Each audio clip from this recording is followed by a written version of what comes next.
Hello बच्चों, चलिए दिए गए प्रश्न को समझते हैं। यदि निम्नलिखित द्विघात समीकरणों के मूलों का अस्तित्व हो तो इन्हें पूर्ण वर्ग बनाने की विधि द्वारा ज्ञात कीजिए।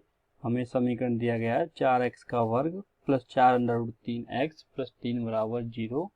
मुख्य अवधारणा होगी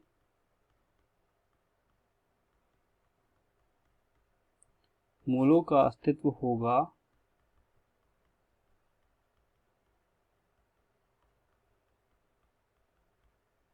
यदि द्विघात समीकरण ax का वर्ग प्लस bx प्लस c बराबर 0 में b स्क्वायर माइनस 4ac का मान 0 या उससे अधिक हो। तो सबसे पहले हम मूलों b स्क्वायर माइनस 4ac का मान निकालते हैं। तो हमें जो समीकरण दिया गया है इसे हम पुनः लिखते हैं, प्लस 3 बराबर 0। ये समीकरण एक मान भी लेते हैं। समीकरण एक से a बराबर होगा 4, b बराबर होगा 4√3, c बराबर होगा 3। तो चलिए इसको हल करते हैं और हल करके b स्क्वायर माइनस 4ac का मान निकालते हैं। तो जो हमें प्राप्त हो जाएगा 4√3 का वर्ग माइनस 4 गुना 4 गुना 3। 4 का वर्ग 16, √3 का वर्ग 3, तो 16 गुना 3 करने पे आएगा 48। यहाँ से आएगा 4 गुना 4 16 गुना 3 16 दूनी 32, 16 3 48 अर्थात 0। तो b स्क्वायर माइनस 4ac किसके बराबर है? 0 के बराबर है। अतः हम लिख सकते हैं मूलों का अस्तित्व होगा। अब हमें मूल निकालने हैं। तो पूर्ण वर्ग विधि के द्वारा समीकरण एक को हल करने पर पूर्ण वर्ग विधि द्वारा समीकरण एक को हल करने पर हमें याद रखना है, जब भी हम पूर्ण वर्ग विधि की बात करेंगे तो हमें दो बातें हमेशा याद रहनी चाहिए। पहली बात कि एक्स स्क्वायर का गुणांक 1 बनाना है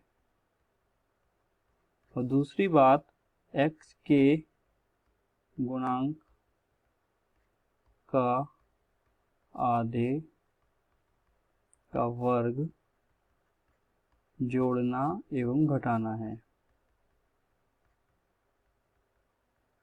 तो चलिए हम समीकरण एक की बात कर रहे हैं, तो समीकरण एक पुनः लिख लेते हैं। समीकरण एक है 4x का वर्ग प्लस 4√3x प्लस 3 बराबर 0। यहाँ पर एक्स स्क्वायर का गुणांक हमें दिया है 4, हमें बनाना है 1।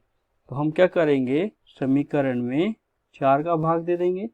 समीकरण में 4 का भाग देने पर हमें क्या प्राप्त हो जाएगा, 4x का वर्ग बटे 4 प्लस 4√3 बटे 4x प्लस 3 बटे 4 बराबर 0 बटे 4। सरल रूप में हम क्या लिख सकते हैं, एक्स स्क्वायर 4 से 4 गया √3x प्लस 3 बटे 4 बराबर 0।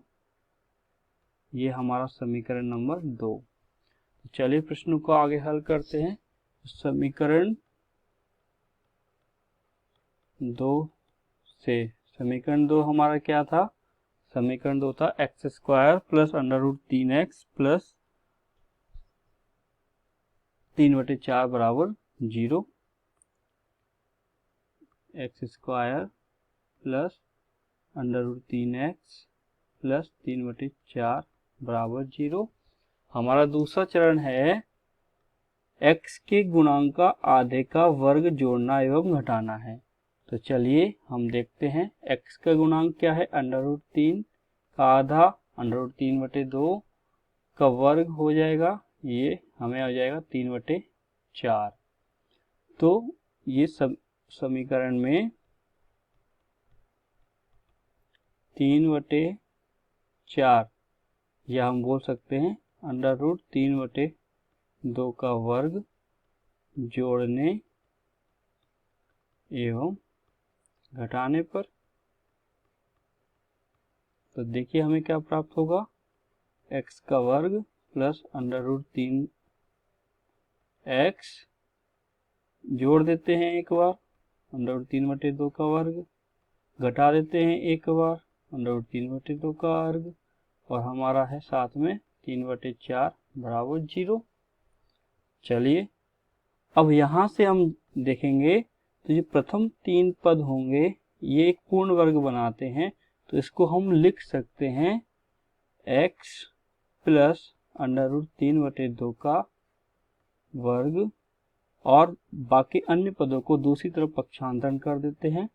√3/2 का वर्ग ऋण का था धन का हो गया, 3/4 धन का था ऋण का हो जाएगा। आगे हल करेंगे तो हमारे सामने आएगा 3/4 माइनस 3/4 अर्थात 0। तो हमें क्या प्राप्त हुआ है, x प्लस √3/2 का वर्ग बराबर 0। अर्थात इसको हम क्या लिख सकते हैं, x प्लस √3/2 बराबर 0, क्योंकि 0 का वर्गमूल भी क्या होता है, 0। तो इस प्रकार हमें क्या पता चलेगा, x बराबर क्या आ जाएगा, √3/2, वो भी माइनस का। जब किसी द्विघात समीकरण पूर्ण रूप से 0 के बराबर होता है, द्विघात समीकरण का पूर्ण वर्ग पूर्ण रूप से 0 के बराबर होता है, तो उस समीकरण के मूल बराबर होते हैं। तो हम लिख सकते हैं, अतः प्रश्न में दिए गए द्विघात समीकरण के मूल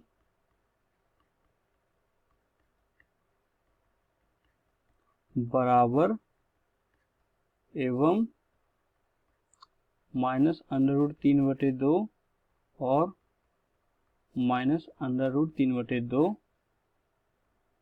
होंगे। हमें यही ज्ञात करना था। तो आपने देखा किस प्रकार पूर्ण वर्ग विधि के द्वारा मुख्य अवधारणा की सहायता से हमने प्रश्न को हल किया है। आशा करता हूं आपको यह समझ आया होगा। धन्यवाद।